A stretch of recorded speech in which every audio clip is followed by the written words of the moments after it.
For the last 3 years, free preschool has been the norm for tens of thousands of Iowa 4-year-olds, but that universal system could soon change. Republican lawmakers and the governor say the state can't afford it.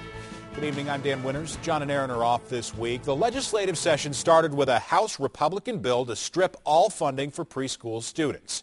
The Democrat-controlled Senate countered. It restored all of that money back to the program. Well, tonight the issue went back to the House with Democrats and Republicans searching for some common ground here. Andy Fales was at tonight's debate. He joins us first on 13. Andy. Well, Dan, Iowa Republicans claim they can save the state over $25 million a year with a new bill that would cut back the state's free preschool program. Democrats say those cuts will mean fewer kids in preschool and more problems in the long run.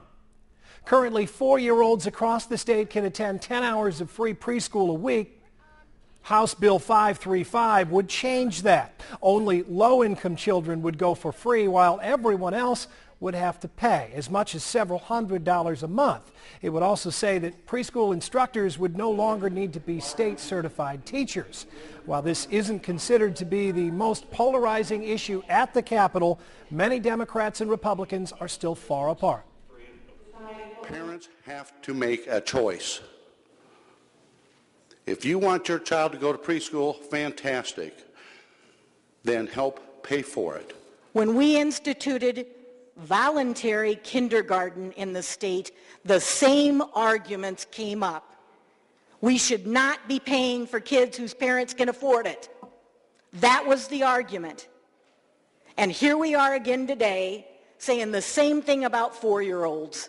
They're selling it as if we're getting rid of preschool. We're absolutely maintaining preschool. Everybody in that body right there believes in preschool. We're just changing who pays for it. First off, we do have the funds to pay for the program, and it's not about whether or not a parent can afford to send their kid to preschool, their child to preschool.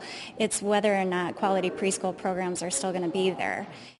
According to Republicans, only a few thousand children in the state would be without some sort of state funding for preschool, but Democrats say this is a system that is working, and the plan to change it is full of holes and problems that would put the whole thing in jeopardy. The vote came in late tonight, Dan, and the bill, it did pass 55-45. It's now off to the Democrat-controlled Senate, where it is expected to fail. So it seems like we're just back to the beginning. That's right, just going around and around in circles. Under this current bill that is on its way to the Senate, a family making $67,000 a year or more would be without any sort of state funding for preschool. All right, way to break it down. Thanks so much, Andy.